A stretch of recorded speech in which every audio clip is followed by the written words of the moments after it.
7. Isa al-Masih adalah hakim yang adil. Siapakah hakim yang adil itu? Quran Surah At-Tin ayat 8. ليس الله بأحكم الحاكمين. Artinya, bukankah Allah hakim yang seadil-adilnya? Sedangkan menurut muttafaqun alaih bahwa hakim yang adil itu adalah Isa al-Masih. Muhammad bersabda, الذي نفسي بيده ليوشكن أن ينزل فيكم ابن مريم عليه السلام حكما عدلا فيكسر الصليب ويقتل الخنزير ويضع الجزية ويفيض المال حتى لا يقبله أحد. Yang artinya, dan demi jiwaku yang berada di tangannya, sudah dekat saatnya di mana akan turun pada kalian Isa ibnu Maryam alaihi salam sebagai hakim yang adil. Dia akan menghancurkan salib, membunuh babi, menghapus jizyah, dan akan melimpah ruah harta benda, hingga tidak ada seorang pun yang mau menerimanya. Jika Isa al-Masih adalah hakim yang adil, sedangkan pada Quran Surah At-Tin ayat 8 dikatakan bahwa hakim yang adil itu adalah Allah, bukankah Isa al-Masih itu adalah Allah itu sendiri? Dan di Quran Surah An-Nisa ayat 171 dan Quran Surah At-Taubah ayat 31 sudah dikatakan bahwa Allah dan Al-Masih Isa putra Maryam adalah Tuhan yang Esa. Namun oleh umat Islam sekarang, salib dan babi dipahami secara literal, padahal kata-kata itu bermakna kiasan, yaitu, salib sama dengan penderitaan dan babi sama dengan mereka yang selalu hidup dalam dosa. Buat apa Isa al-Masih mematahkan tanda salib dan membunuh semua hewan khususnya babi? Pengikut Isa sendiri adalah agama tauhid dan mereka berada di atas orang-orang kafir. Oleh karena itu, bagaimana logikanya Isa disebut menghancurkan pengikutnya? Di Quran Surah Al-Anbiya, ayat 91-92 dikatakan, dan ingatlah kisah Maryam yang memelihara kehormatannya, lalu kami tiupkan roh dari kami ke dalam tubuhnya, kami jadikan dia dan anaknya sebagai tanda kebesaran Allah bagi seluruh alam. Sungguh, agama tauhid inilah agama kamu, agama yang satu, dan aku adalah Tuhanmu, maka sembahlah aku. Kedua ayat ini adalah berita tentang Isa al-Masih, dan agama yang mengikuti kabar baik inilah yang disebut sebagai agama tauhid, yaitu agama Kristen.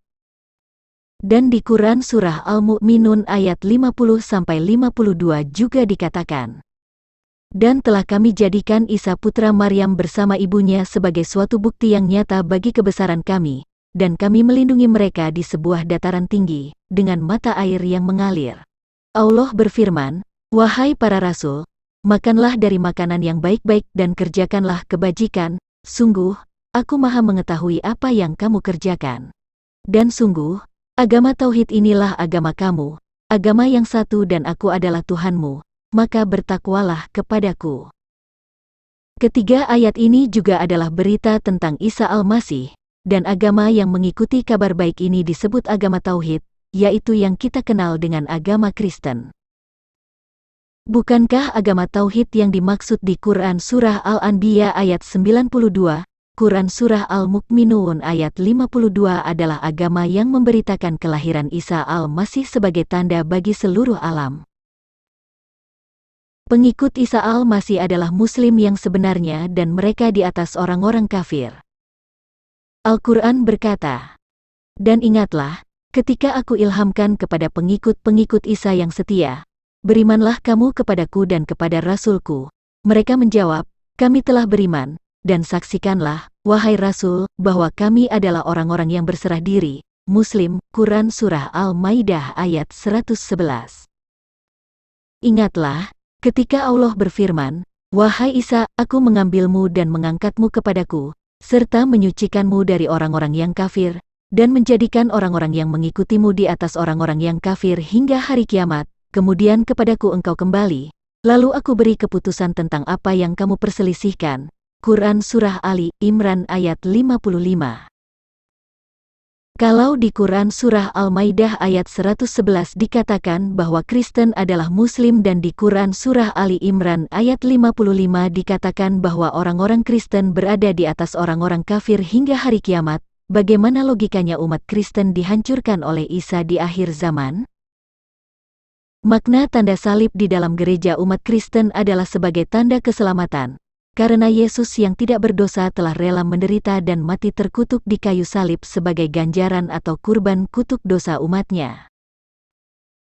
Yesus Kristus telah menebus umatnya dari kutuk hukum Taurat dengan jalan Ia menanggung kutuk dosa umatnya di kayu salib, sebab ada tertulis, terkutuklah orang yang digantung pada kayu salib, Ibrani 3 ayat 13.